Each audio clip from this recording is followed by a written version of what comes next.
Em Brasília, 19 horas.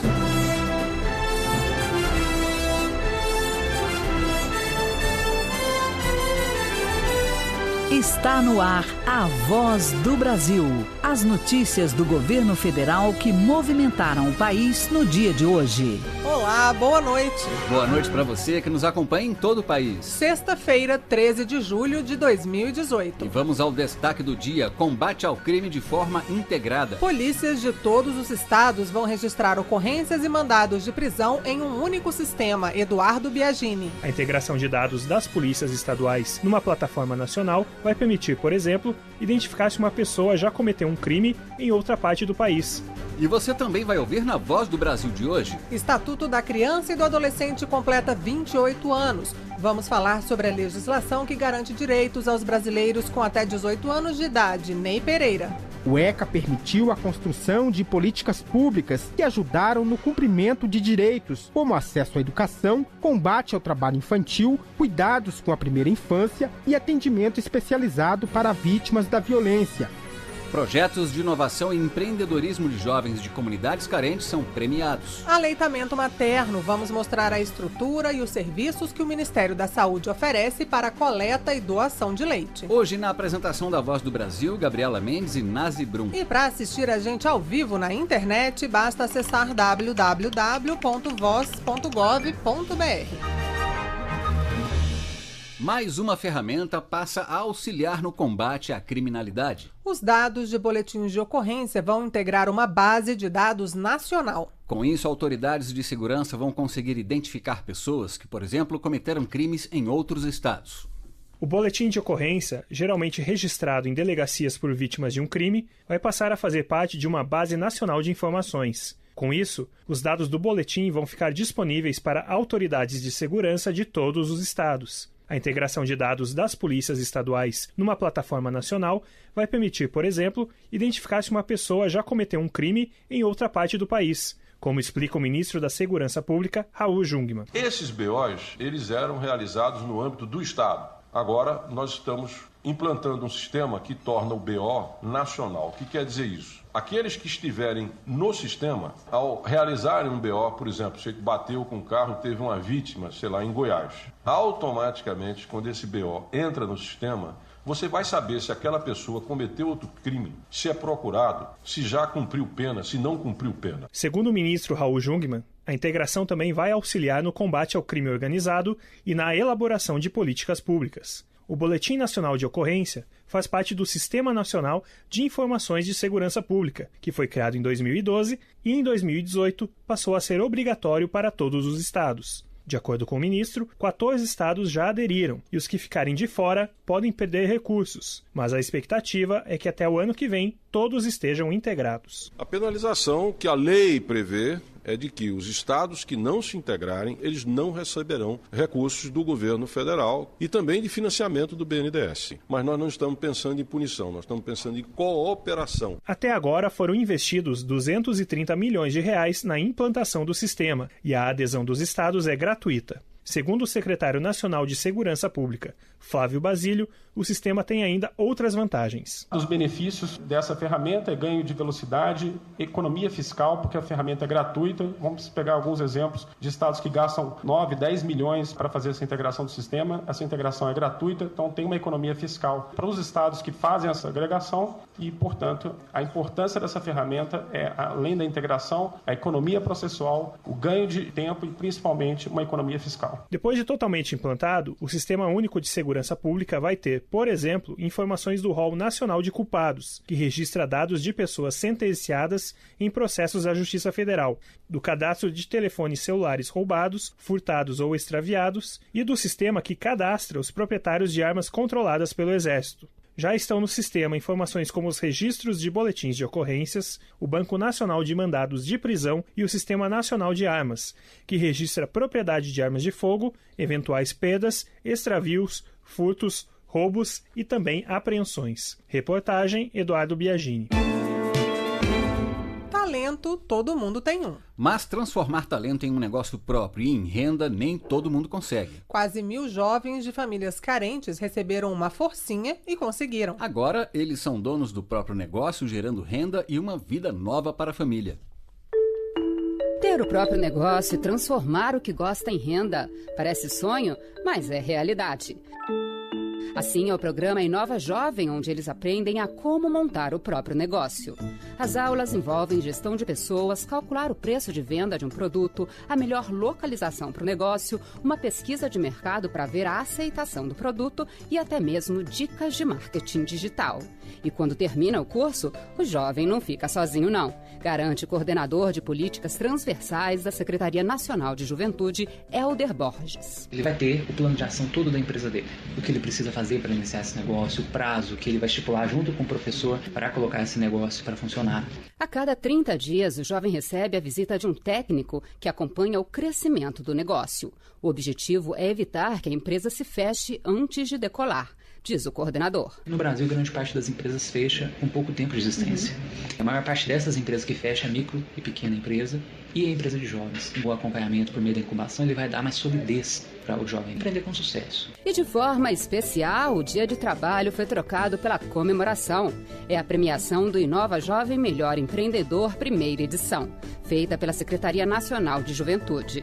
O secretário Francisco de Assis Costa Filho ressaltou a modificação social na vida desses jovens. Cada vez que a gente forma mais empreendedores, nós estamos tirando o jovem da violência, da criminalidade, e aí esses jovens empreendedores passam a montar o seu próprio negócio, ter autonomia financeira, gerar renda e alguns até gerar empregos. E essa transformação ocorreu na vida da Vanessa Lima, do Rio de Janeiro. Ela foi um dos 3 premiados entre jovens de 80 municípios brasileiros. Conta que vendia sapatos, de tanto dar dicas a quem perguntava sobre como vender, transformou o talento em negócio e hoje tem uma empresa de consultoria. Eu estava desempregado, meu irmão estava desempregado, minha mãe desempregada e só meu pai trabalhando. Então, assim, mudou totalmente. Minha renda era 0 e eu tive um investimento mínimo e hoje eu consigo ajudar em casa, consigo me manter. Inclusive, eu já tenho uma pessoa trabalhando comigo.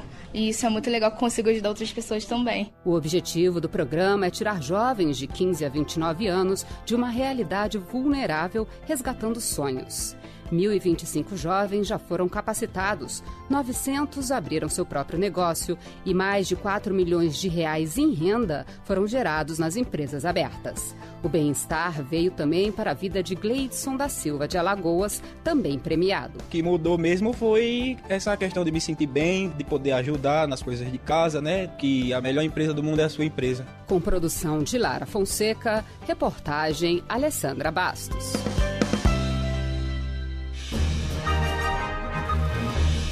Todo mundo sabe que o leite materno é o melhor e mais completo alimento para o bebê. Mas nem todas as mães podem ou estão em condições de amamentar. Por isso, o Ministério da Saúde estimula a doação de leite materno e disponibiliza 200 bancos de leite e centenas de postos de coleta em todo o país.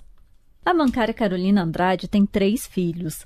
A caçula Maitê tem 5 meses e só se alimenta do leite materno.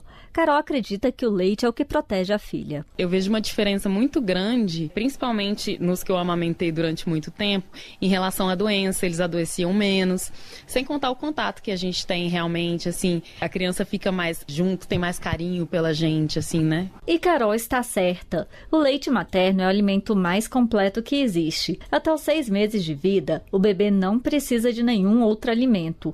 Além de nutrir, a amamentação protege a criança de muitas doenças, como diarreia, infecções respiratórias e alergias. A Organização Mundial da Saúde recomenda que a mãe amamente o filho até os 2 anos de idade.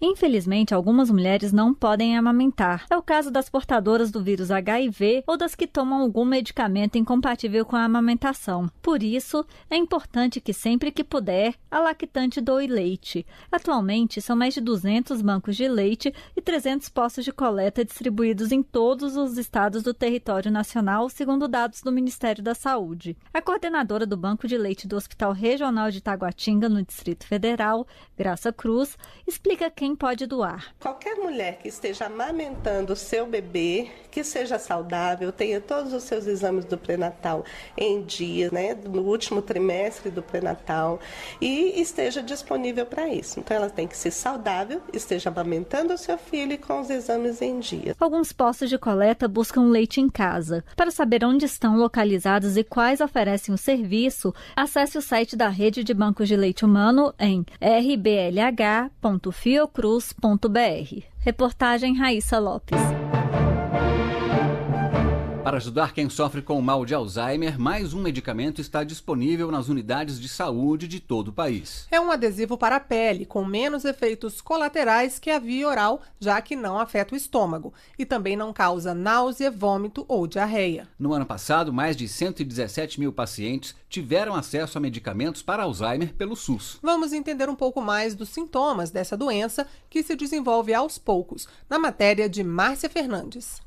Um mal silencioso que afeta um bem tão importante, a lembrança. O mal de Alzheimer é uma doença que compromete o funcionamento do cérebro. Os sintomas demoram para aparecer, mas vão ficando mais evidentes a cada ano. Dona Helena, mãe da farmacêutica Juliana Sade, foi diagnosticada há 8 anos com a doença. Nos primeiros 4 anos, o quadro foi controlado por remédios, mas agora, com a doença em estado avançado, ela já não sai da cama, como conta Juliana Sade. Muito triste, né? Você vê uma pessoa que foi a sua referência a vida inteira, hoje depender de você para tudo. É difícil demais, mas a gente tem que cuidar dela. Agora o caminho é da qualidade de vida para ela enquanto ela estiver aqui. Esse mesmo drama é vivido pela família da dona Eda, de 82 anos. A filha, Maria de Barros, conta que a mãe sempre foi uma pessoa ativa, trabalhou como assistente social e chegou a escrever 2 livros. Uma realidade que mudou depois que apareceram os primeiros sintomas de Alzheimer. Maria de Barros se emociona ao falar da mãe. O que a gente não gosta de ver, não quer ver, é que ela sofra, a gente não quer vê-la sofrendo. E também tem uma coisa de você ir perdendo um pouco aquela pessoa, aquela pessoa que era, mas isso é uma coisa que até ensina a gente muito sobre a vida. O Alzheimer costuma afetar pessoas com mais de 65 anos. A doença compromete a memória, linguagem, raciocínio lógico e capacidade de julgamento. A pessoa, muitas vezes, perde a capacidade de fazer tarefas simples, como cozinhar, fazer compras, lidar com dinheiro e, quando a doença está em estado avançado, não reconhece os próprios parentes, como explica o diretor da Associação Brasileira de Alzheimer no DF, o geriatra Otávio Castelo. A gente começa a suspeitar dela quando a pessoa começa a ter falhas, principalmente da memória e capacidade de expressar da pessoa, de lembrar nomes, lembrar palavras, ter dificuldade de orientação no tempo e no espaço, ela não sabe bem dia da semana, dia do mês, ela se perde em lugares que são até familiares para ela, são conhecidos. Uma dona de casa começa a ter dificuldade de preparar uma refeição. Ela erra no tempero, ela esquece a panela no fogo. A Associação Internacional de Alzheimer aponta que o número de pessoas com a doença no mundo deve ultrapassar 130 milhões no ano de 2050. Reportagem Márcia Fernandes. E você vai ouvir ainda nesta edição. Estatuto da Criança e do Adolescente completa 28 anos. Vamos mostrar como a legislação permitiu a construção de políticas que garantiram direitos aos brasileiros com até 18 anos de idade. Gerar interesse nos estudantes usando a criatividade. Muitos professores no país desenvolvem projetos de todos os tipos para ajudar a passar os conteúdos. Para incentivar essas práticas em sala de aula, o Ministério da Educação organiza mais uma edição do Prêmio Professores do Brasil. Neste ano foram inscritos mais de 4.000 professores da educação básica de todo o país. E nós conversamos com alguns ganhadores de edições passadas. Vamos ouvir. Minha terra tem palmeiras onde canta o sabiá. As aves que aqui gojeiam, não gojeiam como lá. Nosso céu tem mais estrelas, nossas várzeas têm mais flores, nossos bosques têm mais vida, nossa vida, mais amores. Sim, foi com poesia como essa canção do exílio de Gonçalves Dias e como tantas outras que a professora Raquel Lima, da Rede Pública de Ensino do Distrito Federal, venceu o prêmio Professores do Brasil em 2017, na categoria 4º e 5º anos do ensino fundamental. Com o trabalho No lugar onde vivo há pequenas alegrias e tudo vira poesia, a professora conseguiu usar a literatura no combate ao bullying, estimular a leitura e a escrita e ainda trabalhar a autoestima e a autoaceitação de alunos. Ela conta qual o impacto disso.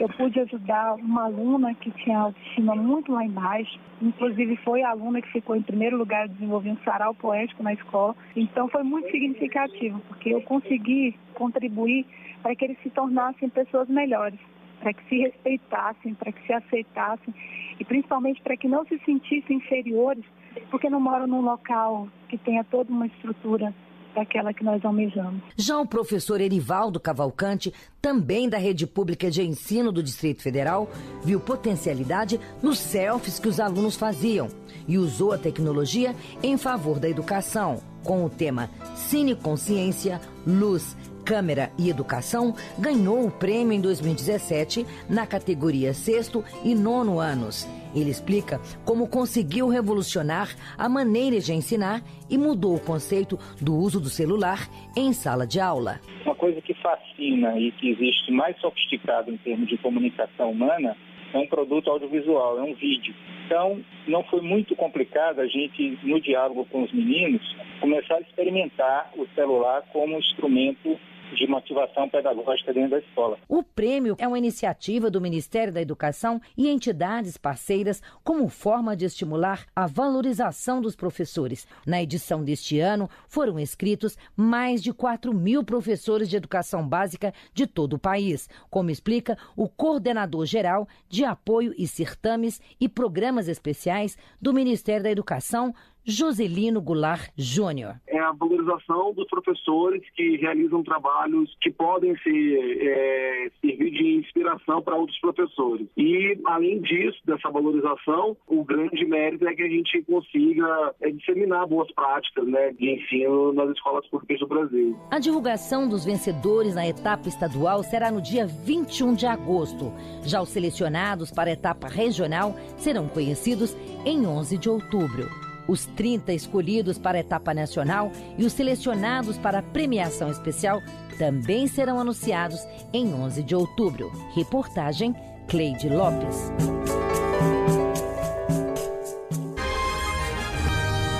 O Estatuto da Criança e do Adolescente completou 28 anos. A legislação inovou com políticas públicas para o desenvolvimento e proteção de crianças e adolescentes.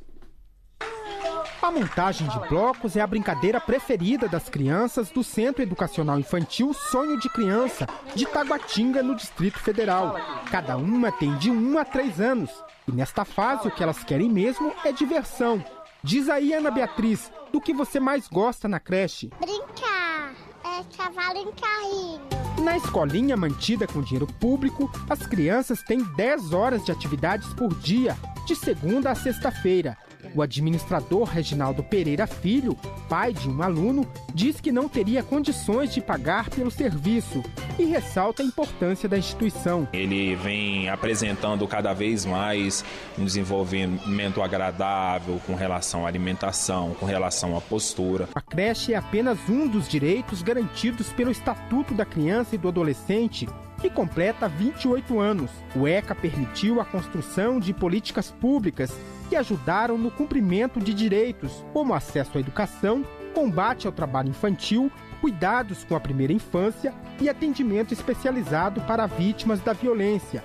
A criação do Conselho Tutelar foi um dos destaques do Estatuto, como explica a secretária nacional dos Direitos da Criança e do Adolescente, Berenice Gianella. É um órgão que precisa ter pessoas imbuídas desse espírito, de promover direitos e proteger a integridade e os direitos das crianças e adolescentes, porque ele está muito próximo deles. Desde a sua criação, o Estatuto da Criança e do Adolescente passou por diversos aprimoramentos e englobou novos instrumentos, como a Lei de Alienação Parental e a Lei Menino Bernardo, que garantiu à criança o direito de ser educada sem castigos físicos. Reportagem Ney Pereira. Na próxima semana vai ser realizada na Ilha do Sal, em Cabo Verde, mais uma reunião de chefes de Estado e de Governo da Comunidade dos Países de Língua Portuguesa, a CPLP. A organização trabalha para promover parcerias, especialmente nas áreas social, cultural e econômica. Uma das novidades no encontro vai ser a entrada de novos países observadores na comunidade. O presidente Michel Temer vai representar o Brasil na reunião. Argentina, Chile e outros 7 países vão ser aceitos como observadores da CPLP. O embaixador Fernando José Marrone, do Departamento da África e do Oriente Médio da Chancelaria Brasileira, destacou que a incorporação desses novos parceiros mostra o crescente interesse da comunidade internacional na CPLP. Hoje é uma variável curiosa. Há mais estados associados do que estados membros, né? Bem mais. E é uma tendência crescente. E a ideia é que esses estados associados, além de seguirem os debates, os assuntos discutidos nas reuniões ministeriais e nas cúpulas, também desenvolvam algum projeto de cooperação, e o que tem sido basicamente discutido são projetos de promoção da língua portuguesa ou alguns projetos de cooperação em áreas específicas, como telemedicina, por exemplo. A cúpula vai ocorrer nos dias 17 e 18 de julho e marca a passagem da presidência da CPLP do Brasil para Cabo Verde, que vai assumir a função nos próximos 2 anos. São países membros da comunidade Angola, Brasil, Cabo Verde, Guiné-Bissau, Guiné Equatorial, Moçambique, Portugal, São Tomé e Príncipe e Timor-Leste. Reportagem Gabriela Noronha. Agentes da Força Tarefa de Intervenção Penitenciária vão ficar por mais 30 dias no presídio de Alcaçuz, no Rio Grande do Norte. O grupo está apoiando as polícias locais na guarda, vigilância e custódia de presos desde janeiro do ano passado. A Força Tarefa de Intervenção Penitenciária atua de forma emergencial dentro dos presídios, controlando rebeliões e outros problemas. Um tomate com 3 vezes mais licopeno, mas você deve estar se perguntando o que é isso. O licopeno é uma substância antioxidante que está associada à prevenção do câncer, principalmente o da próstata. E este tomate já existe, é o super tomatinho inventado por pesquisadores brasileiros da Embrapa. Hora do jantar e ele está na mesa dos brasileiros. Seu tomate sempre foi doce e divertido. Além de saboroso, o tomate é uma fruta rica em licopeno, um agente antioxidante e anticancerígeno. No mercado é possível encontrar a fruta com diferentes tamanhos e sabores. E agora o tomate vai ter mais uma variedade. Pesquisadores brasileiros da Embrapa Hortaliças do Distrito Federal criaram o Super Tomatinho, 3 vezes mais rico em licopeno, mais doce e mais vermelho. Um dos responsáveis pela descoberta, o pesquisador Leonardo Bolt, conta como foi possível melhorar geneticamente o novo tomate. Eram tomates ainda muito selvajados, então nós cruzamos com materiais melhores, através de troca controlada de pólen, selecionamos uma planta que era com licopeno e com resistência a doenças.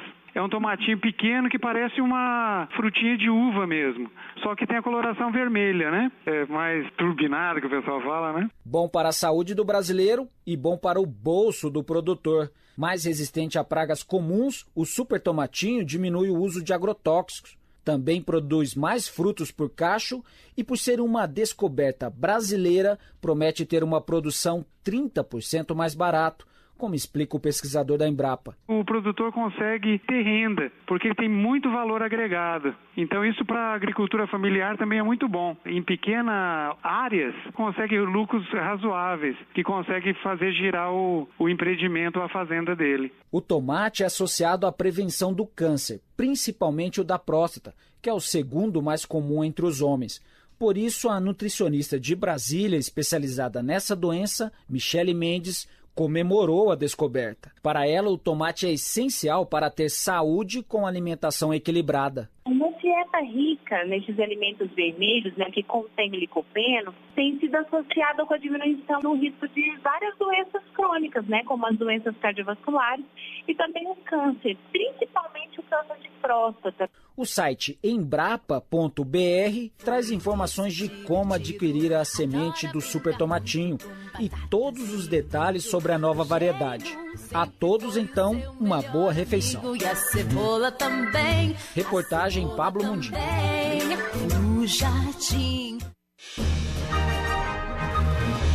A Receita Federal criou 14 postos de atendimento. Eles vão prestar serviços como cadastros, consultas de pendências da situação fiscal, entrega de documentos e solicitação de isenção de imposto. A lista com as agências está na página da Receita na internet, em receita.fazenda.gov.br. E essas foram as notícias do governo federal. Uma realização da Secretaria Especial de Comunicação Social da Presidência da República. Com produção da Empresa Brasil de Comunicação. Fique agora com as notícias do Poder Judiciário e do Congresso Nacional. Boa noite e bom fim de semana. Boa noite para você e até segunda. A Voz do Brasil. Governo Federal. Você vai ouvir agora notícias do Poder Judiciário. Empresário investigado na Lava Jato continua com medidas cautelares. Facebook deve excluir post de pré-candidato por propaganda eleitoral antecipada. Trabalhadora contaminada por agrotóxicos em lavoura vai ser indenizada. Olá, boa noite. Eu sou Uliana Gomes. E eu sou o Arthur Filho. O ministro do Supremo Tribunal Federal, Edson Fachin, manteve medidas impostas ao empresário André Luiz Paula dos Santos, investigado na Operação Lava Jato. Dentre as medidas está a proibição dele trocar de endereço e de manter contato com outros investigados, além de pagamento de fiança. Lucas Scherer. O empresário André Luiz Paula dos Santos é suspeito de cometer os crimes de organização criminosa e ato contra o sistema financeiro nacional. A defesa entrou com habeas corpus pedindo a suspensão das medidas impostas pela Justiça enquanto ele aguarda julgamento, alegando a demora para se concluir a ação penal. Mas ao analisar o caso, o ministro Fachin explicou que uma decisão urgente em habeas corpus é uma medida excepcional, que só é justificada quando há alguma ilegalidade no caso, o que não existe. Além disso, o ministro ressaltou que o investigado está em liberdade, com pleno direito de locomoção.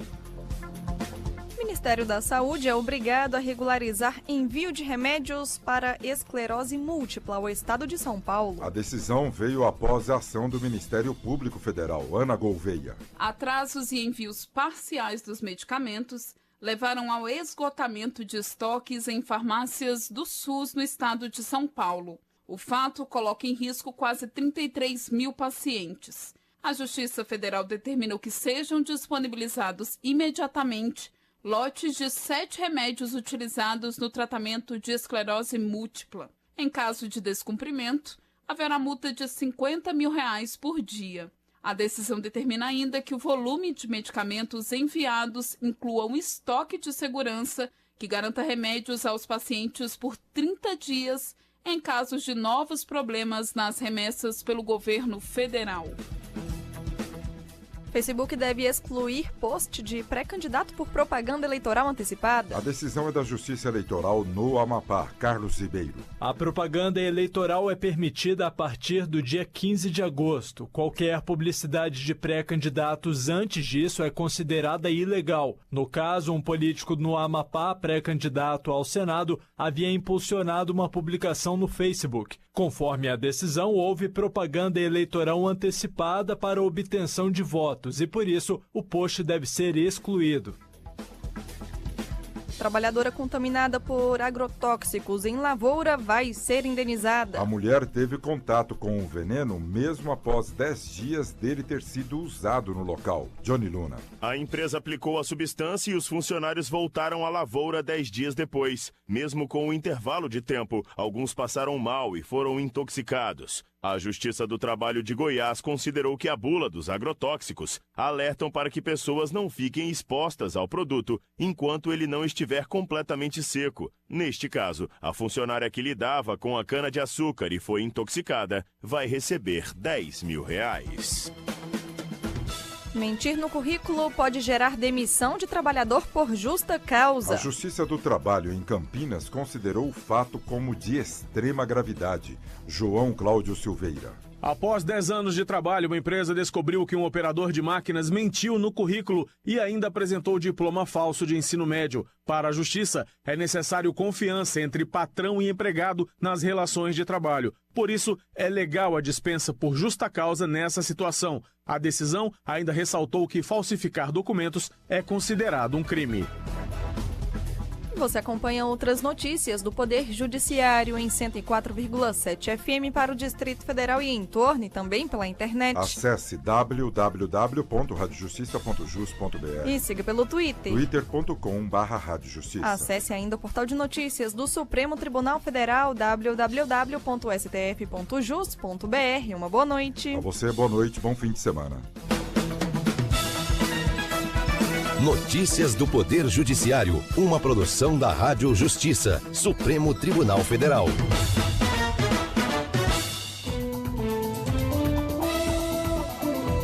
Está no ar, o Jornal do Senado. O presidente do Senado destaca votações do primeiro semestre e anuncia esforço concentrado a partir de agosto. Cidade paranaense de Guaíra poderá receber uma parcela maior de royalties da usina de Itaipu. Pedro Chaves defende criação de Polícia Nacional de Fronteiras. Estes são os destaques de hoje do Jornal do Senado, que começa agora. Boa noite. Boa noite. Presidente do Senado destaca votações do primeiro semestre e anuncia esforço concentrado a partir de agosto. Entre os destaques estão projetos na área de segurança pública, de assistência social, de estímulo à economia, além da Lei de Diretrizes Orçamentárias de 2019. A reportagem é de Érica Christian.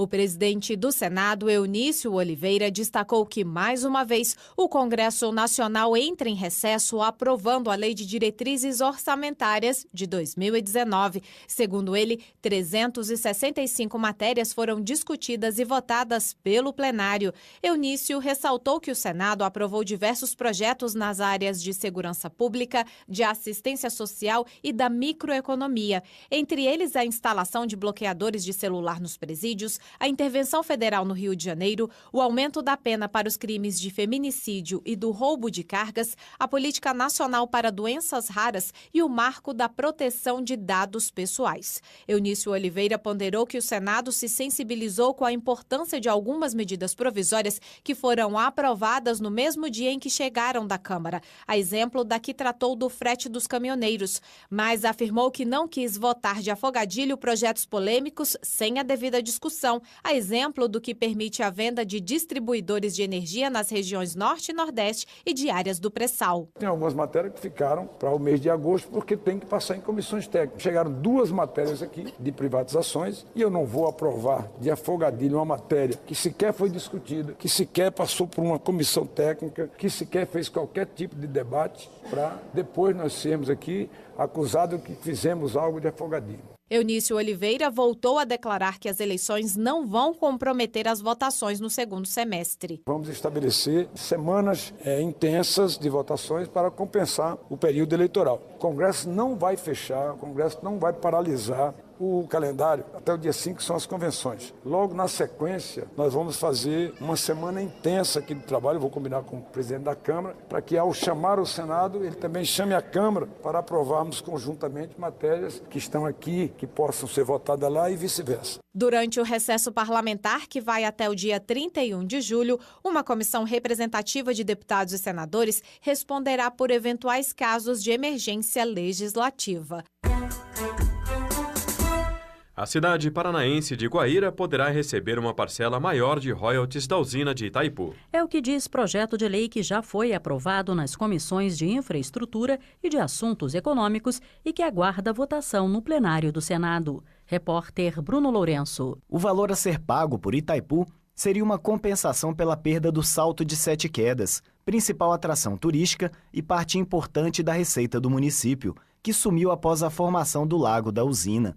O pagamento pela compensação dos transtornos causados pela usina administrada pelo Brasil e pelo Paraguai já existe, mas o repasse de royalties é proporcional à extensão de áreas submersas pelo lago. 347 municípios, 5 estados e o Distrito Federal dividem esses royalties, que chegaram a 792 milhões de reais em 2015. Guaíra ficou com 15 milhões de reais, pouco menos de 2% do total.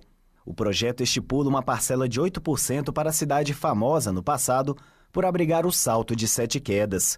O relator do projeto de lei na Comissão de Assuntos Econômicos, Fernando Bezerra Coelho, do MDB de Pernambuco, disse que o critério de área inundada, a princípio, parece justo, mas essa regra desconsidera que nem todas as áreas inundadas têm o mesmo potencial para a geração de desenvolvimento econômico. Dessa forma, o município de Guaíra perdeu sua principal atração, o que ocasionou sensível diminuição da atividade turística.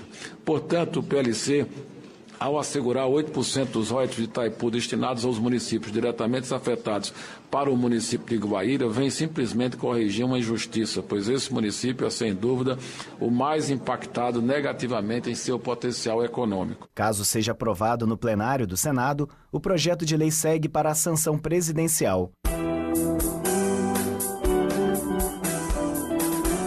Defensor de projeto que prevê a criação da Polícia Nacional de Fronteiras, o senador Pedro Chaves, do PRB de Mato Grosso do Sul, acredita que a medida pode contribuir para solucionar o problema da violência em todo o país. Ele lembrou que é pelas fronteiras que entram as armas e as drogas que financiam o crime organizado que assusta o Brasil. Se fecharmos o cerco na fonte, secamos a torrente de violência que, infelizmente, tem ganhado cada vez mais volume no Brasil e se espalhado por todo o território nacional. A violência em Roraima já existia, mas se agravou com a imigração dos venezuelanos, disse o senador Hudson Leite, do PV de Roraima. Ele observou que, por chegarem ao estado desassistidas, essas pessoas recorrem à criminalidade, sem que a polícia tenha condições de investigar. Hudson Leite solicitou do governo a aplicação dos 190 milhões de reais destinados a esse acolhimento humanitário por meio da medida provisória 823 de 2018, cujo prazo se encerrou em 9 de julho. Ele afirmou que segurança pública se resolve com pessoal, equipamentos e tecnologia, mas também apontou a importância da cumplicidade entre os agentes e a população para a redução dos índices criminais. Além disso, o senador considerou que é preciso envolver as guardas municipais e os agentes de trânsito no trabalho já realizado pelas polícias militar, civil e federal. Comissões.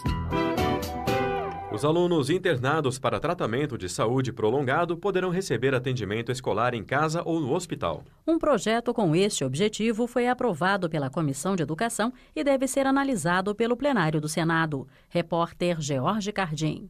O projeto, já aprovado pela Comissão de Educação do Senado, assegura a continuidade dos estudos de alunos da educação básica internados para tratamento de saúde prolongado em hospitais ou em casa, o chamado home care.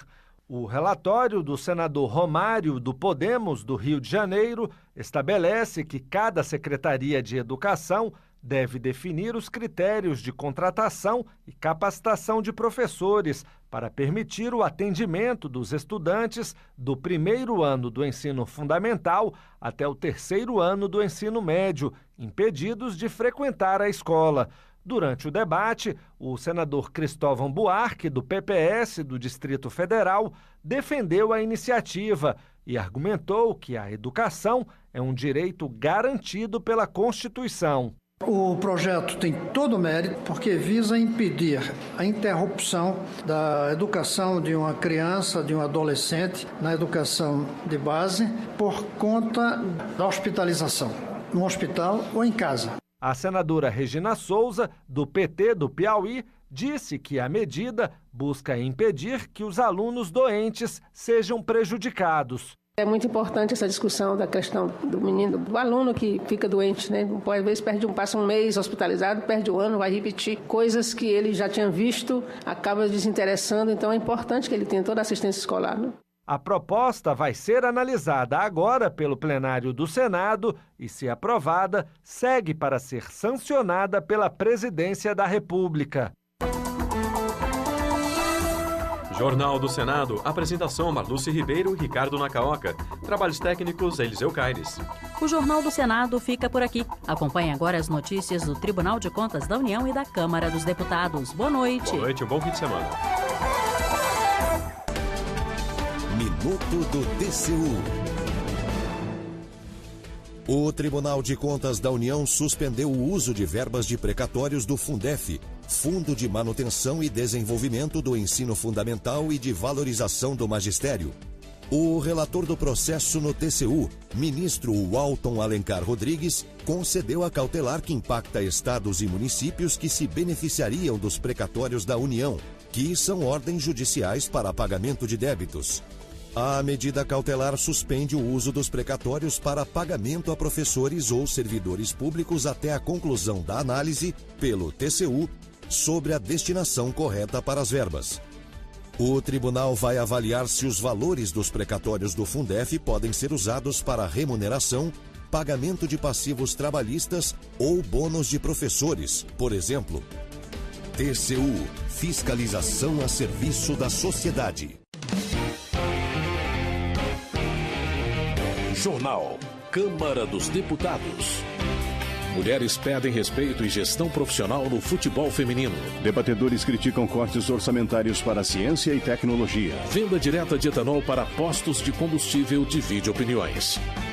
Boa noite. A venda direta de etanol de produtores para os postos de combustível ainda não é consenso entre órgãos de regulação do mercado.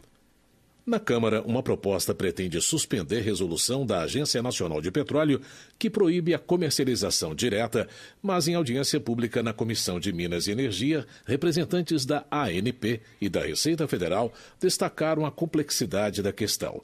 A reportagem é de Lara Rage. Dividiu opiniões em debate na Câmara dos Deputados proposta que permite que produtores de etanol vendam diretamente para postos de combustível, sem passar pelas distribuidoras. A medida consta em projeto de decreto legislativo do deputado JHC, do PSB de Alagoas, e foi discutida em audiência pública conjunta das comissões de Minas e Energia e de Agricultura. O projeto pretende suspender parte da resolução da Agência Nacional do Petróleo, ANP, que prevê que o produtor só pode comercializar etanol com distribuidor autorizado pela agência e com o mercado externo. JHC considera que o artigo provoca aumento do preço do álcool para o consumidor brasileiro. Só a questão da logística desta distribuição, ela já encarece o produto. Sem contar, claro, a margem que a distribuidora vai colocar em cima desse etanol. E nós passaríamos, talvez, aí de um oligopólio, de poucas distribuidoras que detêm e controlam a maior parte do mercado, e nós daríamos a oportunidade da livre concorrência, que todos pudessem, salvo engano, mais de 400 produtores de etanol podendo vender diretamente. Para o deputado, a Agência Nacional do Petróleo trabalha como advogada das distribuidoras, quando deveria trabalhar em defesa do consumidor. Ele acredita ainda que a agência extrapolou suas atribuições e regulamentou questão que tinha que ser discutida pelo Congresso Nacional. O diretor-geral da ANP, Décio Odoni, negou que o órgão esteja cooptado por qualquer setor da economia e disse que a possibilidade de venda direta do etanol já está sendo analisada pela agência em grupo de trabalho conjunto com o CAD, o Conselho Administrativo de Defesa Econômica. A permissão para que produtores de álcool vendam diretamente aos postos é uma das sugestões apresentadas pelo CAD para melhorar a concorrência do setor. Porém, o diretor da ANP considera adequado o modelo atual da cadeia de combustível, dividida em produção, distribuição e revenda, cada um com responsabilidades relativas à qualidade, segurança e logística, por exemplo. Para ele, apenas permitir que o produtor de etanol venda diretamente ao posto pode desorganizar o setor. Temos que avaliar se efetivamente o impacto disso para o consumidor, se é só um impacto de redução de custo ou se não tem outros efeitos colaterais. A qualidade dos combustíveis ela é medida hoje no nível dos distribuidores. Se a gente adotasse uma medida como essa, a gente teria que considerar como que essas questões todas seriam colocadas. Fernando Mombelli, representante da Secretaria da Receita Federal, explicou que a tributação de combustíveis hoje é concentrada na produção e na distribuição, tendo a revenda para o consumidor alíquota zero, por conta da dificuldade de fiscalizar milhares de revendedores de combustíveis. Segundo ele, se houver a mera liberação da venda direta, deixarão de ser cobrados 2,4 bilhões de reais por ano de tributos na distribuição de combustíveis. Portanto, caso o projeto seja aprovado, será preciso precisa alterar também a legislação tributária. O deputado Simão Cecim, do PP do Rio de Janeiro, um dos que pediu a audiência, lembrou que um pedido de urgência para o projeto que trata da venda do etanol chegou a ser pautado no plenário da Câmara, após a greve dos caminhoneiros em maio, mas a urgência foi negada. Com urgência negada, a proposta tramitará pelas comissões de Minas e Energia e de Constituição e Justiça, e só depois será votada pelo plenário. Da Rádio Câmara de Brasília, Lara Rage. Economia. O Congresso manteve o veto presidencial que reonera a folha de pagamento de diversos setores. Luiz Carlos Reis, do PP, destaca que o partido se mobilizou para tentar derrubar o veto específico do setor moveleiro que havia sido negociado com o governo. Ele avalia que a manutenção do veto prejudica não só o Rio Grande do Sul, mas vários estados da federação. A pedido de Bom Gás, do PT gaúcho, a Comissão de Trabalho realizou um seminário para avaliar o impacto da reforma trabalhista na economia e no campo da segurança jurídica do trabalho e do emprego. Segundo o parlamentar, os participantes do encontro concluíram que a reforma trabalhista foi nociva ao país. Ele pede a união de todos pela revogação da reforma. Celso Maldaner, do MDB, comemora a exportação do primeiro container de carne suína para a Coreia do Sul. O lote com 25 toneladas foi produzido na planta da cidade de Campos Novos. Segundo o parlamentar, Santa Catarina é o único estado do país apto a exportar carne suína para a Coreia do Sul, devido ao reconhecimento pela Organização Mundial da Saúde Animal como estado livre da febre aftosa sem vacinação. Sandro Alex, do PSD do Paraná, destaca a luta para que as agências da Receita Federal das cidades de Irati e de União da Vitória não sejam fechadas. Ele ressalta que são duas importantes agências que atendem mais de 10 mil processos por ano na região. Transportes. Júlio Delgado, do PSB de Minas Gerais, critica a decisão do governo federal de cortar mais de 50 milhões de reais para obras de duplicação e melhorias das BRs 381 e 262. O parlamentar enfatiza que as rodovias são extremamente perigosas e os recursos são fundamentais para reduzir o número de acidentes. Henrique Fontana, do PT gaúcho, informa que vai solicitar reunião com representantes do Ministério dos Transportes para debater a retomada da obra de duplicação da BR-290, segundo ele, estratégica para a ligação entre os países do Mercosul. O parlamentar lamenta que a obra esteja praticamente paralisada e sem recursos para a conclusão. Desenvolvimento regional. Alan Rick, do Democratas, registra a entrega de emenda parlamentar no valor de R$700 mil na cidade de Cruzeiro do Sul, destinada à aquisição de equipamentos para agricultura familiar. Ele explica que os equipamentos atenderão 28 comunidades rurais que produzem farinha, açúcar mascavo e outros alimentos que compõem a cesta básica do Acre. Em visita ao município de Livramento de Nossa Senhora, na Chapada Diamantina, José Rocha, do PR da Bahia, informa que participou dos festejos juninos da cidade.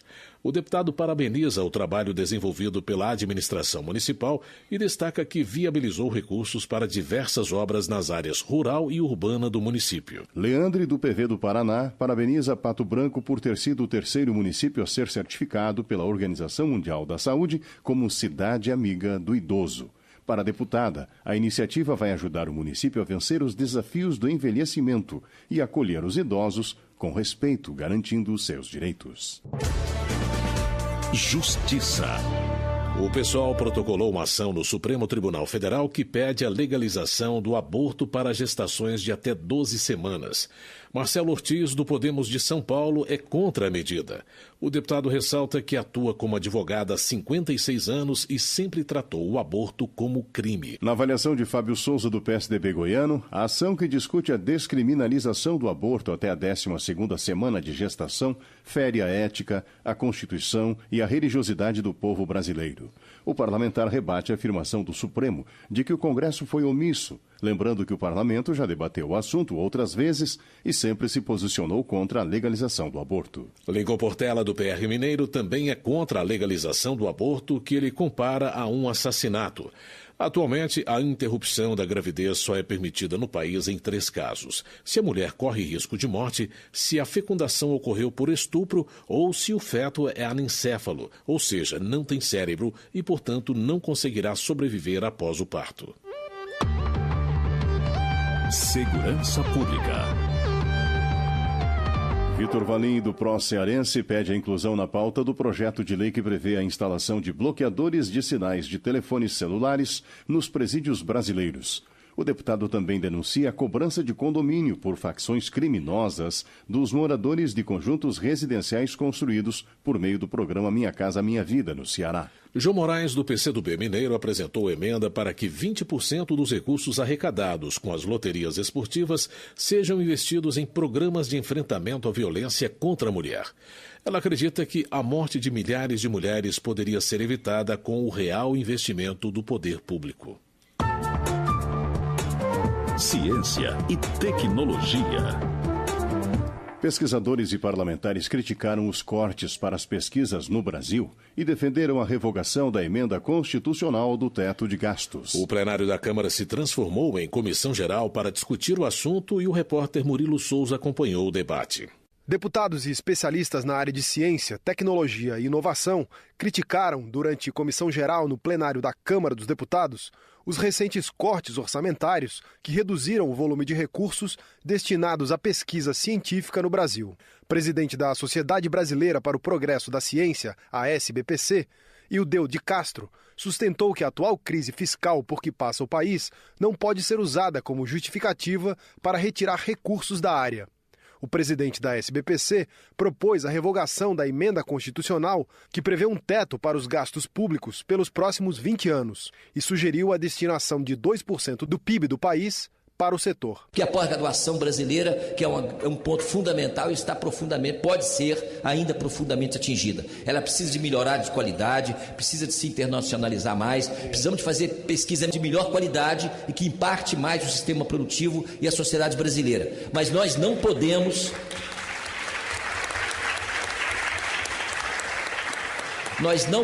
desmontar o Sistema Nacional de Ciência e Tecnologia. E esse processo está em curso. O deputado Celso Pancera, do PT do Rio de Janeiro, que propôs o debate, sustentou que não há transformação social sem investimentos em pesquisa e inovação.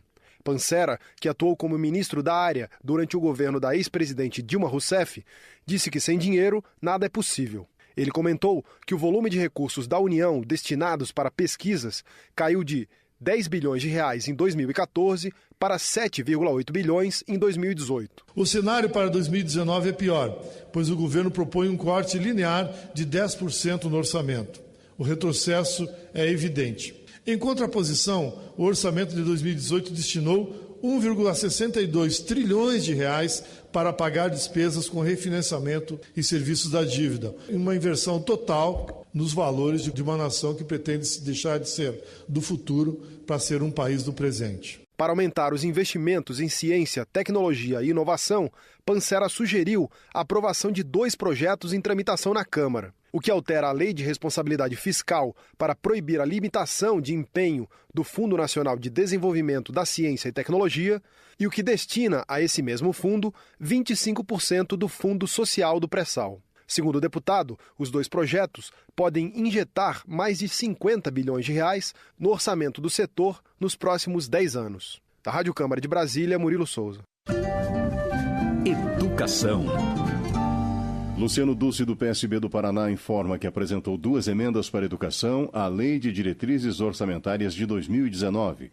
Ele destaca que uma delas determina que o investimento na área suba de 4,1% para 10% nas emendas individuais de deputados e senadores. Segundo o deputado, a medida garante 450 milhões de reais a mais para a educação. Luciano Dulce ressalta que a outra emenda permite o envio direto do dinheiro de emendas individuais para custeio do ensino público ao Fundo Nacional de Desenvolvimento da Educação. Gilberto Nascimento, do PSC de São Paulo, observa que o projeto denominado Escola Sem Partido não pretende amordaçar os professores brasileiros, mas sim acabar com os indicativos ideológicos nas escolas. De acordo com ele, o aluno deve sair do ensino médio aculturado e melhor preparado em benefício do país. Consumidor. Vinícius Carvalho, do PRB Paulista, é contra o projeto que torna obrigatória a inclusão de consumidores e empresas no cadastro positivo. O deputado afirma que não defende privilégios, e sim direitos. Segundo ele, cabe somente ao cidadão definir sua entrada ou não no cadastro positivo. Homenagem. Tadeu Alencar, do PSB, lamenta a morte do deputado estadual e presidente da Assembleia Legislativa de Pernambuco, Guilherme Uchoa, aos 71 anos. Ele registra votos de pesar à família e ao Poder Legislativo pernambucano, lembrando que Uchoa desempenhou um importante papel como magistrado e político. Gonzaga Patriota, do PSB, manifesta consternação com o falecimento do deputado estadual Guilherme Uchoa, que presidia a Assembleia Legislativa de Pernambuco pela 6ª vez consecutiva. Juiz aposentado, ele ocupou o cargo de governador de Pernambuco em 5 oportunidades, em virtude de ausência dos titulares. Danilo Cabral, do PSB, também lamenta a morte do jurista e político Guilherme Uchoa, que, segundo ele, teve uma vida dedicada ao serviço público, além de trilhar importante carreira na magistratura. Roberto de Lucena, do Podemos de São Paulo, expressa solidariedade à família do pastor Isaías Barbosa de Andrade, que morreu num acidente de trânsito. O parlamentar estendeu as condolências a todos os fiéis da Igreja O Brasil para Cristo, no Guarujá, que eram atendidos pelo pastor. Esporte. Para Leônidas Cristino, do PDT do Ceará, o esporte é uma saída criativa para enfrentar o problema das drogas associado à violência urbana. Ele cita o projeto Aleninhas, que, de acordo com o congressista, reforma campos de futebol de várzea e disponibiliza equipamentos para crianças e jovens se divertirem praticando atividades físicas. O Grêmio Gaviões da Fiel completou 49 anos de fundação. Goulart, do PSD de São Paulo, cumprimenta a presidência e a velha guarda da entidade que tem feito, segundo ele, um grande trabalho. Em clima de Copa do Mundo, mulheres cobram respeito, patrocínio, estrutura de base, ações afirmativas e gestão profissional no futebol feminino. O apoio a essa modalidade esportiva foi discutido em audiência da Comissão de Defesa dos Direitos da Mulher na Câmara. O debate reuniu atletas, dirigentes e representantes dos movimentos Deixa Ela Trabalhar e Mulheres de Arquibancadas, que constatam falta de respeito às mulheres dentro e fora dos gramados. José Carlos Oliveira tem mais detalhes sobre o assunto. Apesar de conquistas recentes, o futebol feminino ainda é marcado por preconceitos, baixos salários e reduzido investimento, sobretudo na formação de atletas. O principal patrocinador do futebol feminino no Brasil é a Caixa Econômica Federal. Neste ano, no entanto, o banco reduziu o aporte de recursos devido ao corte de 35% em seu orçamento. Ex-zagueira e capitã da seleção brasileira e atual dirigente da Federação Paulista de Futebol, Aline Pellegrino, afirma que parte do problema é cultural e que o futebol feminino pode ser um instrumento de transformação cidadã. A gente tem essa arma na mão para tentar melhorar uma sociedade enquanto o espaço de homens e mulheres que foi sempre pré-definido, e a gente sabe o quão mal isso faz para as mulheres, desde violência, assédio e uma série de fatores que não adianta a gente achar que é mimimi. Antigamente as coisas aconteciam de forma natural e ninguém ia falar nada. Hoje não cabe mais isso. A Aline defendeu a união de instituições que atuam na área para superar burocracias que travam o desenvolvimento do esporte. Também citou o exemplo dos Estados Unidos, onde o investimento no esporte é dividido meio a meio entre as modalidades masculinas e femininas. Segundo a Aline, a lei do Profut, que permite o refinanciamento das dívidas dos clubes de futebol, prevê contrapartidas de apoio ao futebol feminino que não vêm sendo cumpridas. Vítima de assédio em estádios e idealizadora do movimento Deixa Ela Trabalhar, a jornalista Bruna de Altri se queixou que o estatuto do torcedor ainda é muito vago quanto à repressão à violência contra as mulheres. Tanto na prática quanto na cobertura do esporte, Bruna sintetizou a necessidade de mudança cultural. Não queríamos passar a ideia de vítimas ou criar uma rivalidade entre homens e mulheres, não é por aí. Até porque fomos criados todos numa sociedade machista. No começo das mulheres no jornalismo esportivo, as mulheres entravam muito com um padrão de beleza, né? Mas hoje em dia não, a gente tem que ter conteúdo e a gente está aqui para fazer a diferença também, contar a história da nossa maneira. Na Copa da Rússia, apenas 14% dos jornalistas são mulheres e muitas já foram vítimas de assédio durante o trabalho. Representante do movimento Mulheres de Arquibancada, Carla Ambrosio repudiou o papel de musas para as mulheres e afirmou que o machismo não pode impedir a consolidação da presença feminina no contexto futebolístico. Organizadora do debate, a deputada Ana Perugini, do PT paulista, sugeriu um seminário para buscar ações afirmativas de participação das mulheres no futebol. No ano que vem nós temos o Campeonato Mundial do Futebol Feminino que vai ocorrer na França. Nós precisamos de tratar com um seminário, porque há questões que nós precisamos de tratar nesses espaços que não são mimimis. E nós saímos aqui com apontamentos para que nós possamos criar políticas afirmativas que possibilitem uma igualdade maior entre homens e mulheres, inclusive no mundo dos esportes. O futebol feminino era proibido pelo Conselho Nacional de Desportos até o início da década de 1980, com base em um decreto do ex-presidente Getúlio Vargas que citava desportos incompatíveis com as condições da natureza feminina. Desde 1996, o futebol feminino foi incluído na lista de esportes olímpicos. Entre os resultados expressivos, as mulheres do futebol brasileiro conquistaram medalhas de ouro nos Pan-Americanos de Santo Domingo, Rio de Janeiro e Toronto e prata nas Olimpíadas de Atenas e Pequim.